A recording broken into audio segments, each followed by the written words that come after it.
अस्सलामुअलैकुम। तो हम स्टार्ट करते हैं with the yearly past papers. तो आज हम करेंगे अक्टूबर नवंबर 2021 P1 का वेरिएंट वन। सही है, तो स्टार्ट करते हैं। तो क्वेश्चन वन में कह रहा है वर्क आउट 7/8 -1/4। ये बहुत ईजी है। एलसीएम लो पहले आप 8 और 4 का। तो एलसीएम क्या आ रहा है? 8। सही है, तो ये हो जाएगा, क्योंकि 8 होता है तो 7 क्या होगा? 7 माइनस, क्योंकि 4 8 होता है तो 1 क्या होगा? 2। ठीक है, तो 7 - 2 क्या होता है? 6/8। इसको आप सिंप्लीफाई कर लो। 3/4 इज दी फाइनल आंसर। ठीक है, आगे बढ़ते हैं। अब क्या करना है? 0.08 को मल्टीप्लाई करना है बाय 0.2। तो पहला काम आप ये करो, इसको कन्वर्ट कर दो इनटू फ्रैक्शंस। तो 0.08 को अगर मैं कन्वर्ट करूँ इनटू फ्रैक्शन, नीचे 1 आ गया, तो ये हो गया आपके पास 8/100 मल्टीप्लाइड बाय 0.2 को अगर मैं कन्वर्ट करूँ इनटू फ्रैक्शन, तो ये पॉइंट हटाया, 1 आ गया और एक ज़ीरो। सही है, तो ये हो गया 2/10। तो अब आप क्रॉस कैंसिल कैंसिल कर दो इसको। ये हो गया 2 1 2, 2 5 10। ठीक है, और अब ये फर्दर क्रॉस कैंसिल नहीं हो रहा, तो इसको आप लिख दो। 8 1 8, 100 5 500। ठीक है, सही है, तो ये हो जाएगा। सिंप्लीफाई कर दो इसको। 2 3 8, 2 2 4, 250। सही है, ठीक है, तो 3/250 आ रहा है, लेकिन क्योंकि क्वेश्चन हमारा डेसिमल्स में है, तो आपको कन्वर्ट करना पड़ेगा इसको डेसिमल में। 250 जीरो था, जीरो लगाया, पॉइंट लगाया ऊपर, दोबारा जीरो आ गया, एक और जीरो लगाया, तो 251 ज़ा 250, 50 बचा, जीरो लगाया एक और, तो 252 ज़ा 500। तो क्या आंसर आ रहा है? 0.012। 0.012 is the final answer for this question. ठीक है, आगे बढ़ते हैं। सही, आगे बढ़ते हैं। बल्कि इसको ना, इसको एक और आसान तरीका क्या है करने का, कि अब एक काम करो, आपने वंस ये लंबा हो जाएगा, और इससे क्या पता आंसर गलत भी आ रहा हो। तो आप एक काम कर सकते हो भाई, कि आप ना ऐसे क्वेश्चंस को पहले आप अगेन कन्वर्ट करो पहले फ्रैक्शंस में। तो ये हो गया 8/100 मल्टीप्लाइड बाय 2/10। अब इसको ना आप सिंप्लीफाई नहीं करो अभी, ठीक है, मल्टीप्लाई कर दो। तो ये हो गया 16/1000। अब इसको कन्वर्ट करना डेसिमल्स में काफ़ी इजी है, क्योंकि 16/1000 क्या होता है? 0.016। ठीक है, तो ये आपका आंसर है फॉर दिस क्वेश्चन। ठीक है, फॉर पार्ट बी। सही है, आगे बढ़ते हैं। अब इनको क्वेश्चन टू में इन नंबर्स को आपको असेंडिंग ऑर्डर में लिखना है। तो उसके लिए अगेन आपको हर हर नंबर को ना पॉइंट्स में कन्वर्ट करना पड़ेगा। तो 3/4 क्या होता है? 3/4 होता है 0.75। ठीक है, 0.83। और 17/20 क्या होता है? देख लेते हैं। 17 लगाया, पॉइंट लगाया ऊपर, तो ये हो गया 28 ज़ा 160। क्या बचा? 10 25 ज़ा 0.85 हो गया। 82% लिखा हुआ है, मतलब 82/100, मतलब 0.82, और ये 0.8 है। अब इसको आप अरेंज कर लो in ascending form, starting from the smallest. तो स्मॉलेस्ट क्या है इन सब में से? इन सब में से स्मॉलेस्ट है मेरे पास 0.75। उसके बाद आता है 0.8, उसके बाद आता है 0.82, 0.83, 0.85। ठीक है, ये आपने इसको अरेंज कर लिया फ्रॉम स्मॉलेस्ट टू बिगेस्ट। अब लेकिन जो आंसर होगा ना फाइनल, वो ऑब्वियसली इनकी टर्म्स में होगा। ठीक है, तो पहला क्या है, 0.75 मतलब 3/4। ठीक है, 0.75 मतलब 3/4। ठीक है, फिर है हमारे पास 0.8 मतलब, ये तो इसी फॉर्म में 0.8। फिर है 0.82 मतलब 82%। फिर है हमारे पास 0.83 मतलब 0.83 है। फिर है 0.85 मतलब 17/20। ये आपका फाइनल आंसर है। ठीक है, आगे बढ़ते हैं। अब क्या बोल रहा है, वर्कआउट 45% ऑफ 30। तो देखो, ऑफ मतलब क्या होता है, मल्टीप्लाई। तो 45%, परसेंट मतलब क्या होता है, 100/100। 45/100 मल्टीप्लाइड बाय 30 क्या हो जाएगा, देख लेते हैं। तो ये 5 9 ज़ा 45, 5 2 ज़ा 10, और ये क्या बच गया, 9 3 ज़ा 27/2। तो 27/2 आ रहा है, जो क्या होता है 13.5। कि आपका आंसर हो गया फॉर दिस क्वेश्चन। ठीक है, अब आगे बढ़ते हैं। अब क्या बोल रहे हैं, shade one more small square so that the diagram has rotational symmetry of order 4। ये देख लेते हैं। तो यार ये करने के लिए आप खुद देखो भाई, अगर मैं इस ऑब्जेक्ट को रोटेट करूं 90 डिग्री, तो क्या बन जाएगा, ये कुछ इस तरह हो जाएगा। तो स्क्वायर है, तो ये कुछ हो जाएगा इस तरह, कि जो ऊपर वाली पूरी लाइन है ना, ये जो पार्ट है ना, ये वाला पार्ट, ये आ जाएगा इस तरफ, है ना।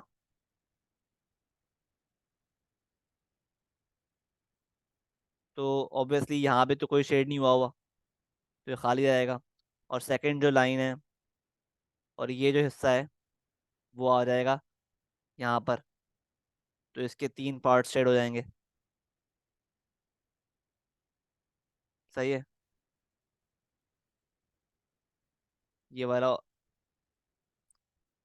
ठीक है, और ऑब्वियसली ये हिस्सा आ जाएगा यहाँ पर। ठीक है, तो उसके आप खुद चेक कर लो, ये हिस्से शेड हो जाएंगे। ठीक है, सही है। और ऑब्वियसली ये वाला पार्ट जो है, ये अगेन आ जाएगा यहाँ पर।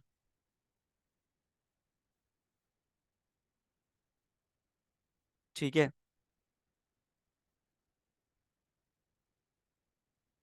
सही है।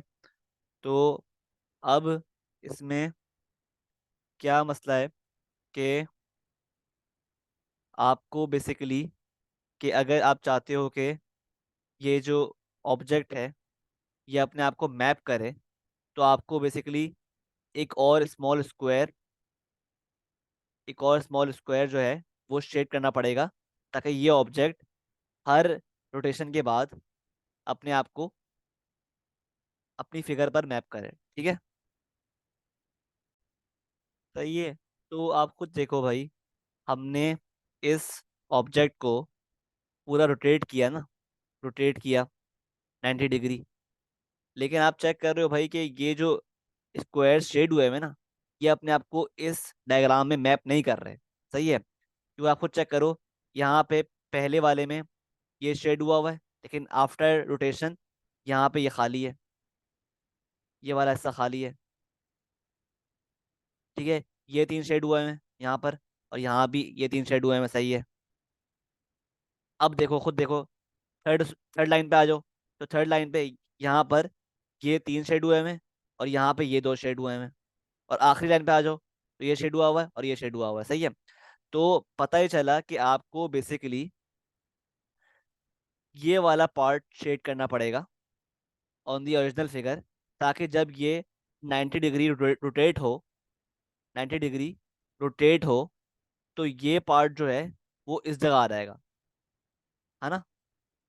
तो अगर मैं इसको शेड करता हूँ, इस स्क्वायर को, स्मॉल स्क्वायर को, तो आफ्टर रोटेशन ये पार्ट यहाँ पे आ जाएगा, इस जगह पर। ठीक है। और फिर जो है ना, फिर आप कंपेयर करोगे ना इन दोनों फिगर्स को, तो फिर हर चीज उस हर चीज एक दूसरे पर मैप करेगी। तो ये पूरी फिगर फिर उस पे मैप करेगी। ठीक है। अभी मैप नहीं कर रही, लेकिन जैसे ही आप ये शेड करते हो ना, ये हिस्सा, ये स्क्वायर, तो उसके बाद आप खुद ही देखना। लेट्स से अगर मैंने ये जो स्क्वायर है शेड कर दिया, अब आप देखो भाई, अब हमने रोटेट किया इसको, तो हमारे पास ये स्क्वायर भी आ गया, और ये तीन तो थे ही पहले से, और ये तीन भी थे, और ये तीन भी, ये एक भी था। ठीक है। तो आप खुद चेक कर लो, जितने स्क्वायर्स यहाँ पर शेडेड हैं, वही स्क्वायर्स इसमें भी शेडेड हैं। तो मतलब डायग्राम अपने आप को मैप कर रही है ऑन द ओरिजिनल फिगर। ठीक है। तो इसलिए हम ये वाला हिस्सा शेड करेंगे। ठीक है। आई होप क्लियर है। ठीक है। आगे बढ़ते हैं। तो आंसर क्या होगा हमारा? हम शेड करेंगे इस वाले एरिया को, स्क्वायर को। ठीक है। आगे बढ़ते हैं। अब क्या बोल रहे हैं? Shade two more small squares so that diagram has two lines of symmetry. सही है। तो अब देखो भाई, अगर मैं अगर मैं लेट्स से, अब पार्ट भी देखो, इसका कह रहा है has two lines of symmetry. ठीक है। तो अगर मैं इस तरह लाइन ड्रॉ करूं इस फिगर के थ्रू, तो आप चेक कर रहे हो कि ये जो है, ये जो बॉक्स है, इसका जो ऑपोजिट बॉक्स है, यानी ये वाला बॉक्स, ये शेड नहीं हुआ हुआ। ठीक है। तो ये लाइन ऑफ सिमेट्री बन जाए, इसके लिए हमें क्या करना पड़ेगा? इस बॉक्स को शेड करना पड़ेगा, और इसके सामने वाले बॉक्स, यानी इस वाले बॉक्स को भी शेड करना पड़ेगा। ठीक है। अब देखो, आप खुद चेक करो, ये लाइन क्या बन गई है? Line of symmetry. क्यों? क्योंकि इस बॉक्स का भी, कि इस तरफ वाला बॉक्स भी शेड हुआ हुआ है, और इस बॉक्स के इस तरफ वाला बॉक्स भी शेड हुआ हुआ है। ठीक है। और बल्कि एक सेकंड, यहाँ पर एक बॉक्स शेड हुआ हुआ है ना, और यहाँ पे दो बॉक्स शेड हुए हैं। तो एक सेकंड, तो मतलब लाइन इस तरह नहीं बनेगी फिर, लाइन इस तरह नहीं बनेगी। ठीक है। क्योंकि हमें, अगर ये लाइन ऑफ सिमेट्री होगी ना, तो हमें दो से ज्यादा स्क्वायर शेड करने पड़ेंगे। ठीक है। जो कि अलाउड नहीं है। हमें सिर्फ टू स्क्वायर ही शेड करने अपने पास से। सही है। तो अगर मैं इस तरह लाइन ड्रॉ करता हूँ, लाइन ऑफ सिमेट्री, तो देखो भाई, इस स्क्वायर का जो ऑपोजिट स्क्वायर है वो शेड नहीं है, तो मैं शेड कर दिया। सही है। और इस स्क्वायर का जो ऑपोजिट स्क्वायर है वो शेड है, और इसका भी शेड हुआ हुआ है, और इसका भी शेड हुआ हुआ है, लेकिन इसका शेड नहीं हुआ हुआ, तो शेड कर दिया। तो मतलब ये दो स्क्वायर्स आपके पास शेड होंगे। ठीक है। For you to have two lines of symmetry. ठीक है। तो जैसे ही आपने ये दो स्क्वायर शेड किए, आपके पास एक लाइन ऑफ सिमेट्री ये आ गई। सही है। और एक आ गई है ये वाली। ठीक है।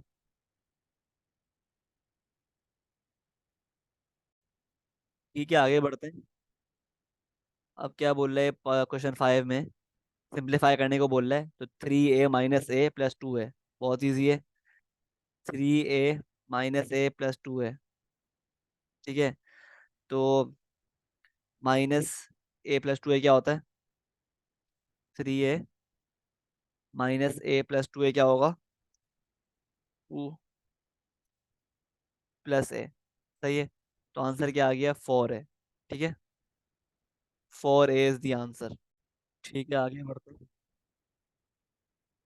अब क्या बोल रहा है कि A B C the triangle with A C 5 centimetre and B C 7 centimetre, using ruler and compass only, construct triangle A B C, side A B has been drawn for you. ठीक है, अब देखो भाई, आपको triangle construct करना है और side A B उसने बना दी है। ठीक है, तो ए सी क्या है, 5 सेंटीमीटर। ठीक है, ए सी आपके पास है 5 सेंटीमीटर। ठीक है, और बी सी क्या है, 7 सेंटीमीटर। सही है, तो आप सिंपली एक काम करोगे, आप अपना कंपास लोगे, कंपास लोगे। ठीक है, ये कंपास की निडल है और ये आपकी पेंसिल है। ठीक है, सही है। आप पहले इस कंपास को खोलोगे with the help of ruler, आप इसको खोलोगे 5 सेंटीमीटर तक। With the help of scale आप इसको खोलोगे 5 सेंटीमीटर तक। ठीक है, सही है। वो खोलने के बाद आप इस कंपास की निडल को रखोगे पॉइंट ए पर, और यहाँ पर एक आर्क बना दोगे, इस तरह की एक आर्क ड्रॉ कर दोगे। ठीक है, कर दी। उसके बाद आप क्या करोगे, उसके बाद आप कंपास को खोलोगे 7 सेंटीमीटर तक। उसके बाद आप कंपास को खोलोगे 7 सेंटीमीटर तक, और फिर अगेन आप एक आर्क ड्रॉ करोगे, लेकिन दिस टाइम आपकी निडल होगी on the point B. Point B पे रखे आप एक और आर्क ड्रॉ करोगे, कुछ इस तरह। सही है, कुछ इस तरह।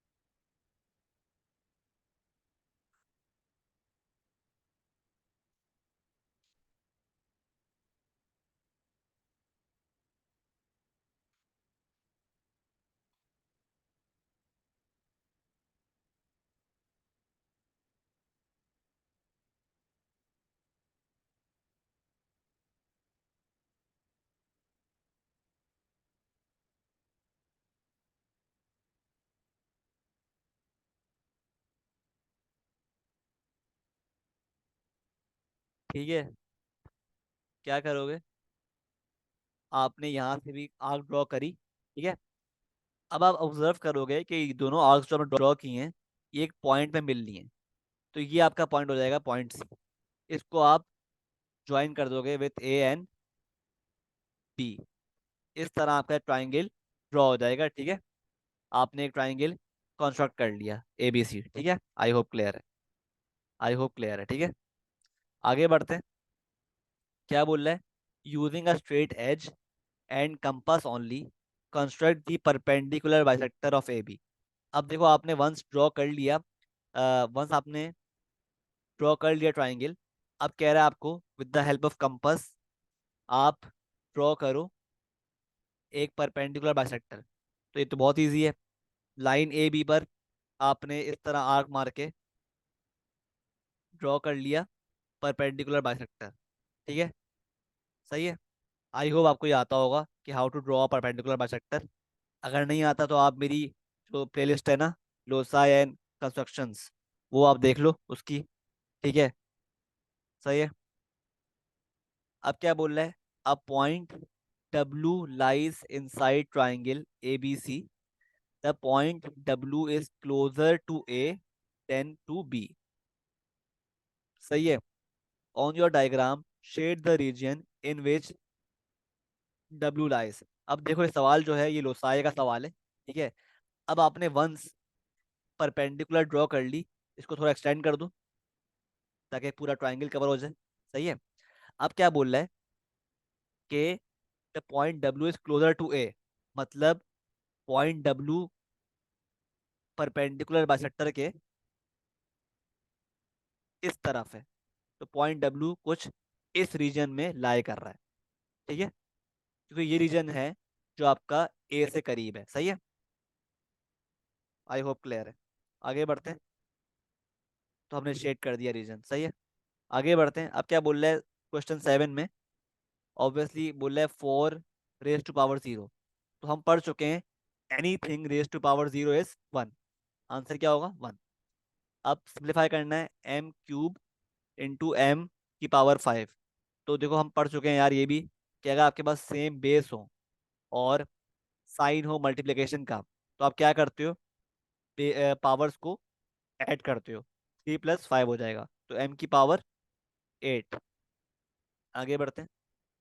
अब क्या बोल रहा है? Write 6300 metres in kilometres. तो मीटर्स को कन्वर्ट करने के लिए इन किलोमीटर्स आप क्या करते हो? डिवाइड करते हो बाय 1000। तो ये हो जाएगा 6.3 किलोमीटर्स। ठीक है, अब क्या बोल रहा है? Convert 1 centimetre cube square two millimetre square. ठीक है, देखो आपको पता है कि 1 सेंटीमीटर बराबर होता है कितने मिलीमीटर्स के? 10 मिलीमीटर्स के, है ना? ये आप पढ़ चुके हो इन इन मेजरमेंट्स एंड कन्वर्जन। सही है, तो अगर मैं इसको स्क्वायर कर दूं, तो ये क्या बन जाएगा?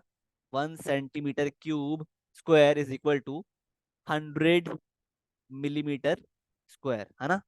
तो इस तरह आपने 1 सेंटीमीटर स्क्वायर को कन्वर्ट कर दिया इंटू 100 मिलीमीटर स्क्वायर। ठीक है, आगे बढ़ते हैं। अब क्या बोल रहे हैं? The interior angle of a regular polygon is, देखो बात हो रही है रेगुलर पॉलीगॉन की। ठीक है, is 156। Find the number of sides of this regular polygon. तो बहुत इजी है, बहुत इजी है भाई। हमें पता है यार कि जब भी हमें रेगुलर पॉलीगॉन का सम के इंटीरियर एंगल्स का सम निकालना होता है, तो हम क्या करते हैं? अप्लाई करते हैं n-2 मल्टीप्लाई बाय 180। ठीक है, इससे हमारे पास क्या आता है? सम ऑफ ऑल इंटीरियर एंगल्स। और जब हमें सिंगल इंटीरियर एंगल फाइंड करना होता है, तो हम क्या करते हैं? डिवाइड कर देते हैं बाय n। ठीक है, और ये हमें दिया हुआ है सिंगल इंटीरियर एंगल, जो दिया हुआ है 156। तो इसको आप सॉल्व कर लो। तो n-2 into 180 is equal to 156n। और ये हो गया 180n माइनस 180 मल्टीप्लाई बाय 2 क्या होता है? 180 मल्टीप्लाई बाय 2 क्या होता है? 360। ठीक है, इज इक्वल टू 156n। सही है, तो ये हो गया 180n minus 156 is equal to 360। तो 180 माइनस क्या होता है? 156, 420, 24n इज इक्वल टू 360। तो 360 डिवाइड बाय 24 क्या हो जाएगा? क्या हो जाएगा आपके पास? ये 12 बचा, नीचे आ गया।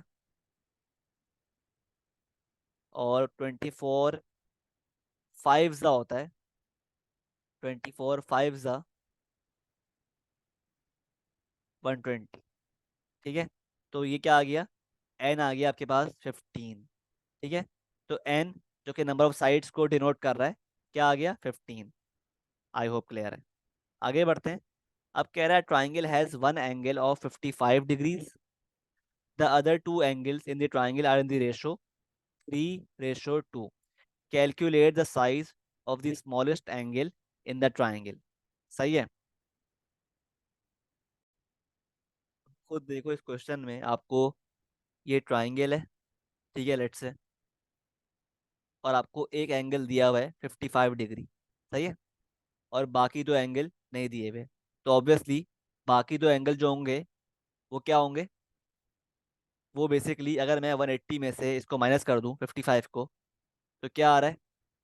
180 में से 55 को माइनस कर दूं, तो मेरे पास आता है 125, है ना? तो ये जो जो बाकी एंगल्स है ना, एक्स और वाई, ये इसमें से ही कुछ हिस्सा होगा इनका। ठीक है, उसने बताया हुआ है कि क्या रेशो है? 3:2। ठीक है, तो हम क्या करेंगे, बारी बारी निकालेंगे एंगल। ठीक है, तो लेट से हम पहले ये एंगल निकालते हैं। तो ये हो जाएगा 3:2 है ना, तो मतलब टोटल पार्ट्स कितने, 5। 3 + 2 5, तो 3/5 आउट ऑफ दिस 125। ठीक है, तो क्या आ रहा है, 5 × 1 = 5, 5 × 2 = 10 और 25। ठीक है, तो ये आ रहा है आपके पास 75 डिग्री। ठीक है, सही है। अब हम निकाल लेते हैं ये वाला एंगल। तो 2/5 मल्टीप्लाइड बाय 125, तो 5 × 1 = 5, 5 × 25, तो ये आ गया 50। ठीक है, तो हमारे पास जो स्मॉलेस्ट एंगल है वो क्या आ रहा है, 50। ठीक है, स्मॉलेस्ट एंगल क्या आ रहा है, आउट ऑफ द थ्री 50 आ रहा है। ठीक है, आई होप क्लियर है, सही है। आगे बढ़ते हैं। अब क्या बोल रहे हैं, by writing each number correct to one significant figure estimate the value of this. ठीक है, तो अगर मैं 58.24 को राउंड ऑफ करूं टू वन सिग्निफिकेंट फिगर, तो ये क्या हो जाएगा, तो ये मेरे पास हो जाएगा 60। ठीक है, ये हो जाएगा मेरे पास 60। और अगर मैं 32.5 को राउंड ऑफ करूं टू 1 SF, तो ये क्या हो जाएगा, ये हो जाएगा मेरे पास, ये हो जाएगा 30। सही है, और अगर मैं 0.126 को राउंड ऑफ करूं टू वन सिग्निफिकेंट फिगर, तो ये क्या हो जाएगा, ये हो जाएगा मेरे पास 0.1। सही है, तो ये क्या बन गया फिर, 60/30 मल्टीप्लाइड बाय 0.1। सही है, तो अगर मैं 30 को मल्टीप्लाई करूंगा बाय 0.1, तो 0.1 को आप चेंज कर दो पहले फ्रैक्शन में, तो ये हो गया 1/10। तो आंसर क्या आ रहा है, 3। तो ये हो गया 60/3, जो कि बनता है 20। 20 इज द आंसर। ठीक है, एस्टिमेट निकाल लिया हमने 20। ठीक है, आगे बढ़ते हैं। अब ये आपको दी हुई हैं साइमल्टेनियस इक्वेशंस, तो बहुत इजी है ये तो 2x - y = 12, 7x + 3y = 29। ठीक है, तो आप इसको सॉल्व कर लो with the help of elimination. ठीक है, मेथड। सही है, तो क्या करेंगे आप, तो लेट्स से वेरिएबल x को एलिमिनेट करना है। ठीक है, या लेट्स से हम y को एलिमिनेट करते हैं, तो हम क्या करेंगे, इसको मल्टीप्लाई कर देंगे by the coefficient of the second equation यानी 3, और इसको मल्टीप्लाई कर देंगे by the coefficient of the first equation यानी 1।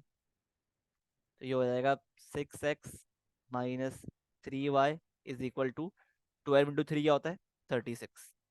और नीचे वाली हो जाएगी सेम रहेगी, 7x + 3y = 29। तो आपको चेक करो, ये कैंसिल हो गया।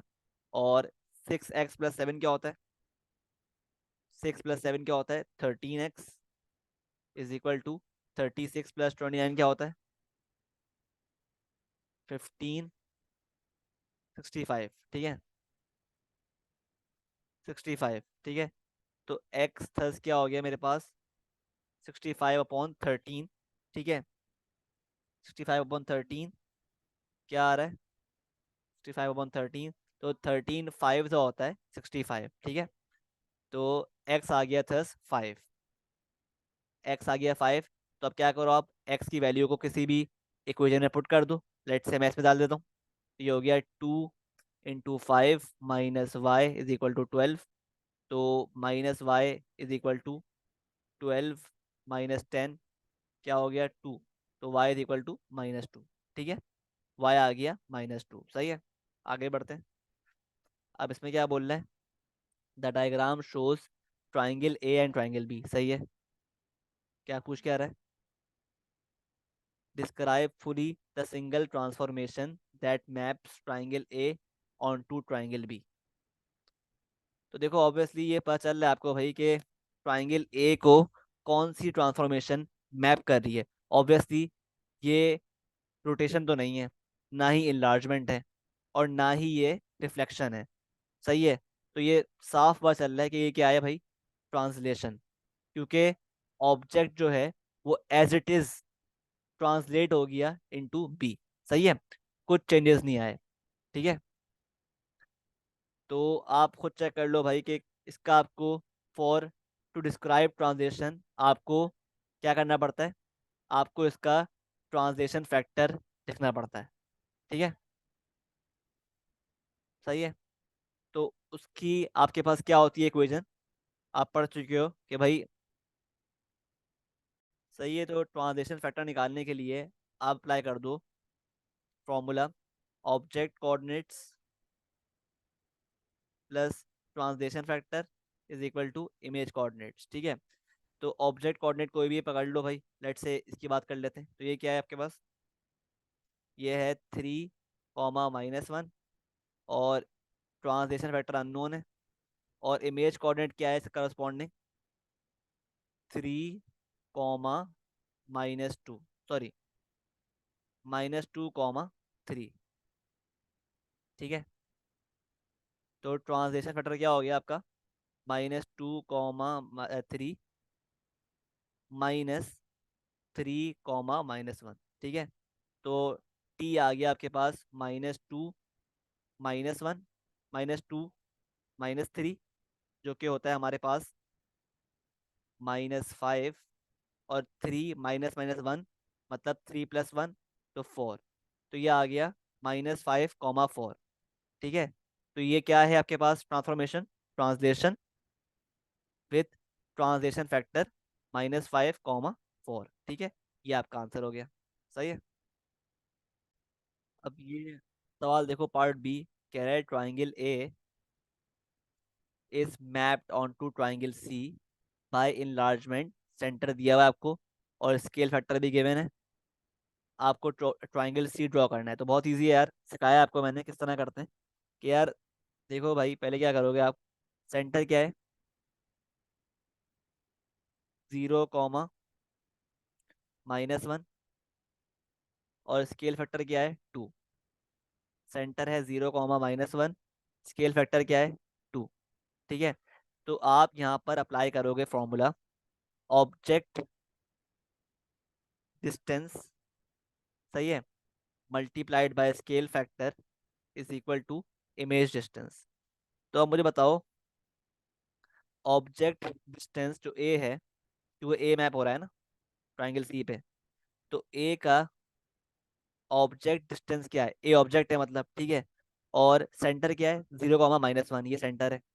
तो मुझे बताओ ए के हर कोऑर्डिनेट का डिस्टेंस क्या है from the centre of enlargement. ठीक है, तो अगर हम बात करें इस पॉइंट की, तो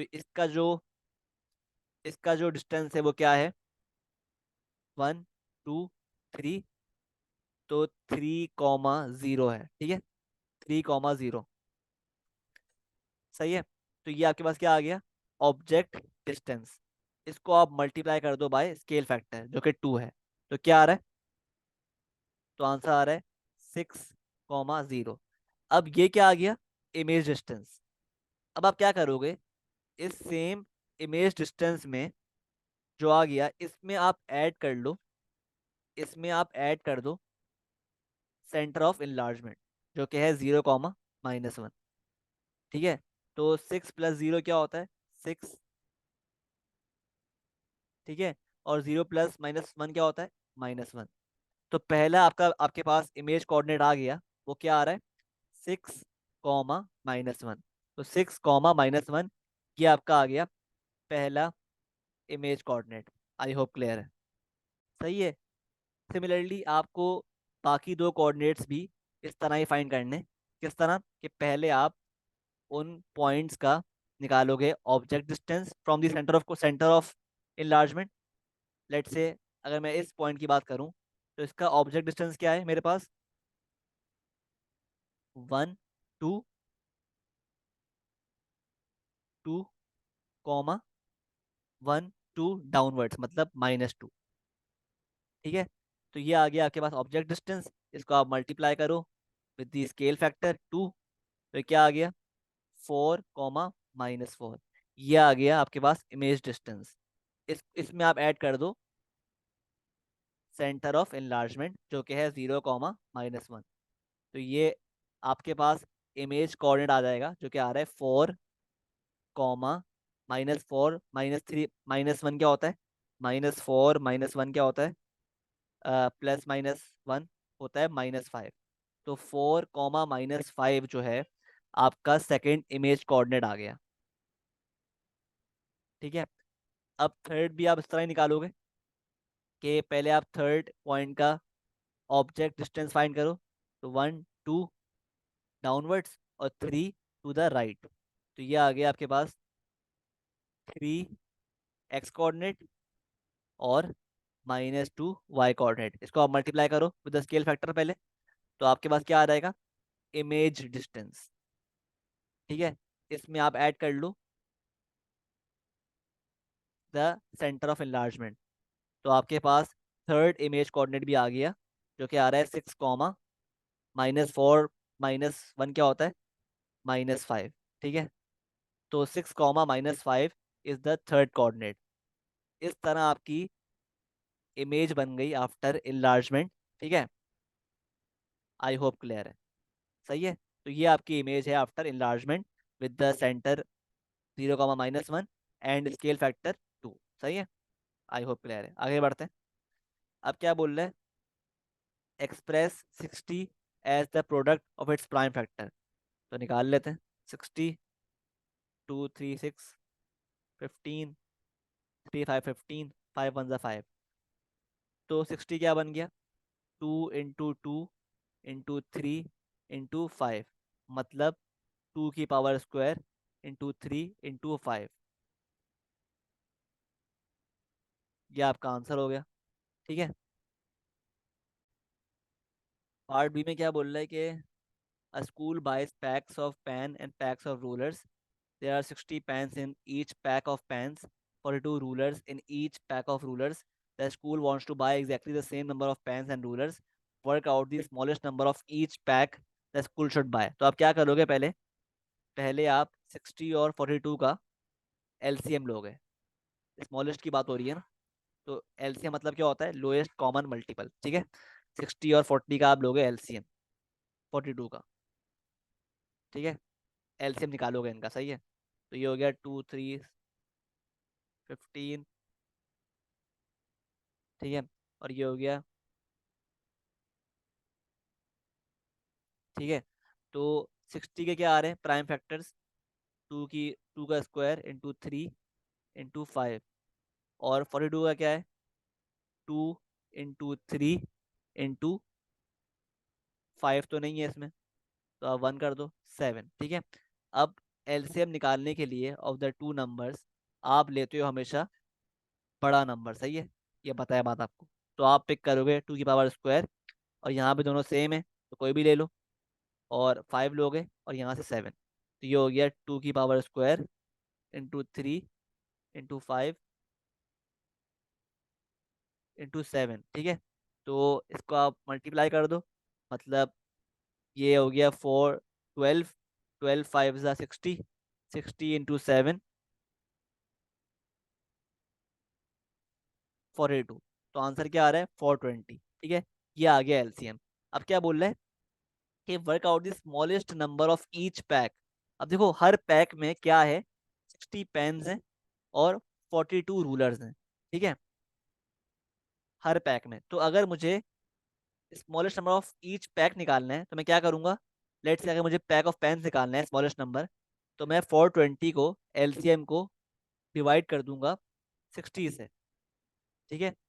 जो कि आ रहा है मेरे पास 7। ठीक है।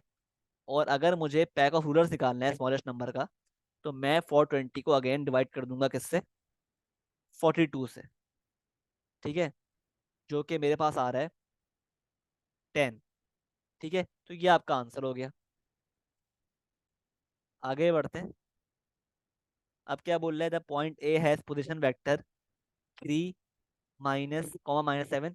अब देखो जब भी आपके पास वर्ड इस्तेमाल हो ना पोजीशन वेक्टर, ठीक है, तो इसका मतलब क्या होता है, वो बात कर रहा है ओ ए वेक्टर 3, -7 है, ठीक है। और ए बी क्या दिया हुआ है आपको, -5, 12, ठीक है। अब कह रहे हैं find the coordinates of B, ठीक है। मतलब हमें ओ बी फाइंड करना है, ठीक है। आप खुद चेक करो भाई, अगर मेरे पास ये ग्राफ है और ये पॉइंट ए है और ये पॉइंट बी है, ठीक है, और मुझे ए बी दिया हुआ है, ठीक है, और ओ ए भी दिया हुआ है, ठीक है। तो ओ मुझे बी निकालने के लिए, मुझे बी निकालने के लिए ओ बी निकालने के लिए किस तरह मूव करना पड़ेगा। मुझे मूव करना पड़ेगा पहले ओ ए, फिर ए बी। तो ओ बी निकालने के लिए मुझे पहले ओ ए मूव करना पड़ेगा प्लस ए बी मूव करना पड़ेगा, सही है। तो मुश्किल क्या है इसमें फिर। तो ओ बी यानी coordinate of B is equal to O A, मतलब दिया हुआ है हमें 3, -7 प्लस ए बी, वो भी दिया हुआ है -5, 12। तो क्या आ रहा है ओ बी, 3 + -5 क्या होता है, -2 हो गया, -2। और -7 + 12 क्या होता है, -7 + 12 होता है 5, ठीक है। तो ओ बी क्या आ गया, कोऑर्डिनेट्स क्या आ गए, एक्स कोऑर्डिनेट आ गया -2 और वाई कोऑर्डिनेट आ गया 5। तो -2, 5, सही है।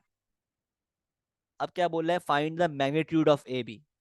तो बहुत इजी है, ए बी का मैग्नीट्यूड फाइंड करने के लिए आप अप्लाई कर दोगे √x² + y²। ए बी का एक्स कोऑर्डिनेट क्या है, -5 और वाई कोऑर्डिनेट है 12। तो -5 का स्क्वायर प्लस 12 का स्क्वायर। तो क्या आंसर आ रहा है, तो ये हो गया √25 प्लस 12 का स्क्वायर क्या होता है, 144, सही है। 12 का स्क्वायर क्या होता है, 144। तो 25 प्लस 144 + 25 क्या हो गया, 9, 6, 169। और आपको पता है यार, आपने याद किया होगा कि जो √169 क्या होता है, 13। तो 13 यूनिट्स इसका आंसर है, ठीक है। आई होप क्लियर है। आगे बढ़ते हैं। अब क्या बोल रहे हैं, four sided spinner numbered 1 to 4 is spun many times, the table shows the result, ठीक है। तो आपको नंबर दिया हुआ है, ठीक है, और कितनी बार वो स्पिन हुआ है नंबर, फ्रीक्वेंसी दी हुई है, ठीक है। और बताया हुआ है कि मीन जो है ना रिजल्ट्स का वो क्या है, 3। तो पी निकालना है आपको, तो बहुत ईजी है भाई। आपके पास ये जो है ना, ये जो डेटा है, ये है ग्रुप डेटा। तो इसका फॉर्मूला क्या होगा मीन का, sum of frequency into x, sum of f. तो ये हो जाएगा आपके पास 1 × 6 प्लस 2 × 5 प्लस 3 × 13 प्लस 4 × पी। तो 1 × 6 क्या होता है, 6 प्लस 5 × 2 10 प्लस 13 × 3 क्या होता है, 13 × 3 क्या होता है आपके पास, 39 plus 4 P upon sum of frequencies. तो 6 + 5 + 13 क्या होता है आपके पास, 6 + 5 क्या होता है, 11। और 11 + 13 होता है मेरे पास 24, है ना। तो 24 और प्लस पी, ठीक है। और आपको मीन दिया हुआ है 3, ठीक है। तो आपको पी निकालना है। तो ये क्या हो जाएगा आपके पास, 3 × 24 plus P is equal to 6 + 10 + 39 क्या हो जाएगा, 49 + 6 मतलब 55 प्लस 4 पी, ठीक है। तो ये हो गया 25 × 3, 24 × 3 क्या होता है, 12, 7, 72 plus 3 p is equal to 55 plus 4 p. तो 72 - 55 और 4 p - 3 p मतलब p। तो 72 - 55 क्या होता है, 12 - 5 इज 7 और 6 - 5 इज 1। 17 is the answer. ठीक है, आई होप क्लियर है। 17 आंसर है पी का। ठीक है, अब क्या बोल रहा है, find the relative frequency of the spinner landing on two. अब देखो, रिलेटिव फ्रीक्वेंसी का क्या मतलब होता है, हमने पढ़ा था, दिस मीन्स प्रोबेबिलिटी। ठीक है, प्रोबेबिलिटी निकालनी है। ठीक है, तो रिलेटिव फ्रीक्वेंसी क्या होती है, बेसिकली वो कह रहा है find the probability of the spinner landing on two. तो ये क्या हो जाएगा, स्पिनर टू पर लैंड हो रहा है 5 बार out of the total frequency. ठीक है, तो क्या हो जाएगी, 5 अपॉन द टोटल फ्रीक्वेंसी, जो कि है 6 + 5 + 13 प्लस पी। 6 + 5 + 13 प्लस पी, निकाल चुके हैं हम पी 17। तो ये क्या हो रहा है, 6 + 5 11 आ गया, 11 + 13 क्या होता है 24, 24 + 17 देख लेते हैं, 11 3 4 41। ठीक है, तो इसका आंसर क्या आ रहा है 41। ठीक है, तो 5/41 इज द आंसर। ठीक है, आगे बढ़ते हैं। अब क्या बोल रहा है, कह रहा है फैक्टोराइज 4b² - c²। ठीक है, तो ये किस तरह आप करोगे फैक्टोराइज, आपको बताया भाई कि 4b² मतलब क्या होता है, -c² मतलब क्या होता है, इसका मतलब है 2b² -c²। ठीक है, तो अगर आप इसको इस के साथ कंपेयर करो कि a² - b² बराबर होता है a + b × a - b, तो ये क्या हो जाएगा, लेट से आप इसको ले लो a और इसको काउंट कर लो एस बी। ठीक है, तो ये हो जाएगा 2b - c × 2b + c। इस तरह आपने इसको फैक्टराइज कर लिया। ठीक है, ये आपका आंसर है। अब हम करते हैं फैक्टोराइज। तो इसको आप जब भी लिखो ना फैक्टोराइज, तो मतलब है कि ये जो इक्वेशन है ना, ये सॉल्व होगी बाय अप्लाइंग मिडल टर्म। ठीक है, तो ये हो गया x² माइनस +5 +5, सॉरी,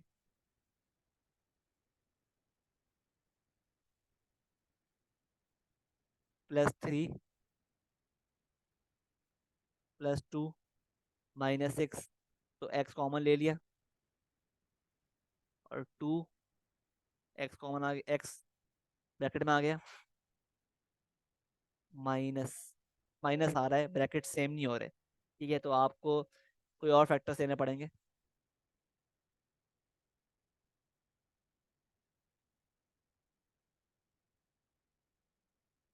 तो अगर मैं ले लूँ x² +6x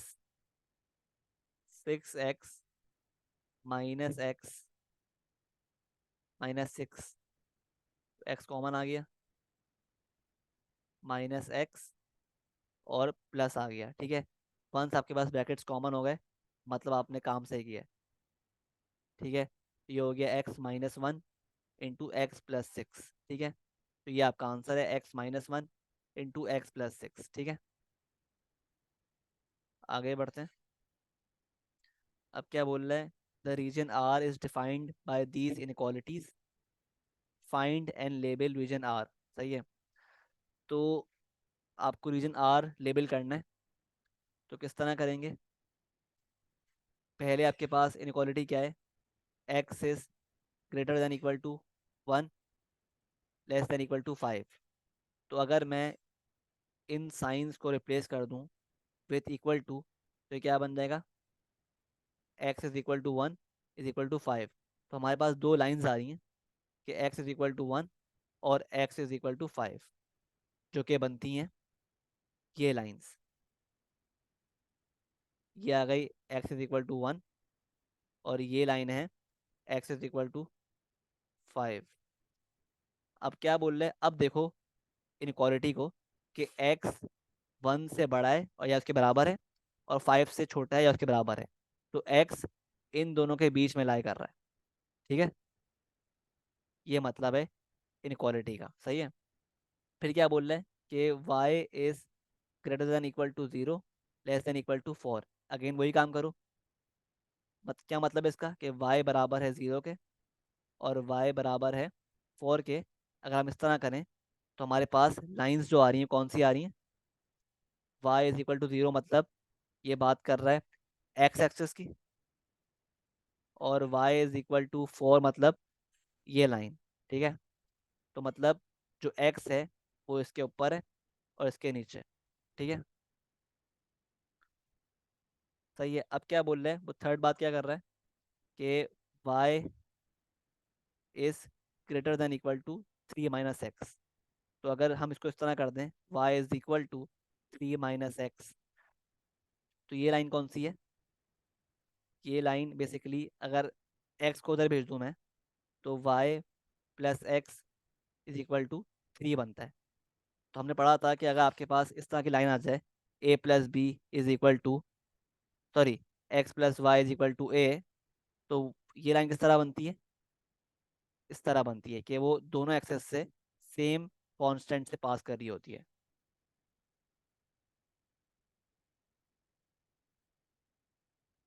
ठीक है, अब इसमें क्या बोल रहा है कि y is greater than equal to 3 - x, मतलब जो x है, जो रीजन r है, वो इस लाइन के इस तरफ है, ऊपर है। ठीक है, तो अब खुद चेक कर लो भाई, आपको क्या बोला हुआ है उसने कि जो रीजन r है वो इन दोनों लाइन के दरमियान में, और इस लाइन के नीचे है, इस लाइन के ऊपर है, और इस लाइन के इस तरफ है।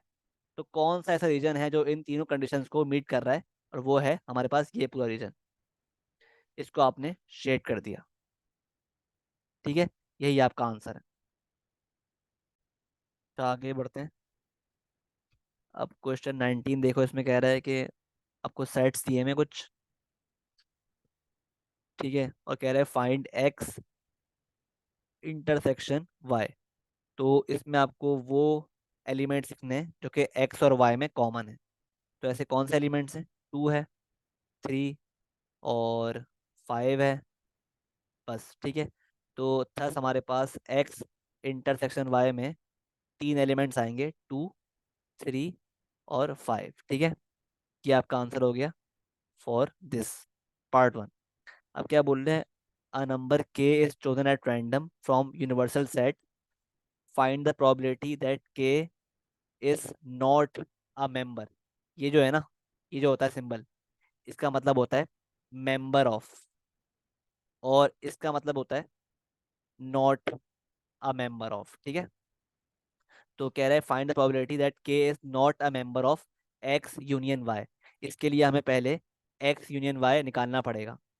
तो एक्स यूनियन वाई वाई क्या है हमारे पास? 1, 2, 3, 4, 5 और 6, 7 और 11। अब मुझे बताओ कि ऐसे कौन से नंबर हैं जो इस सेट में हैं लेकिन यूनिवर्सल सेट में, सॉरी, ऐसे कौन से नंबर हैं जो यूनिवर्सल सेट में हैं लेकिन एक्स यूनियन वाई में नहीं है?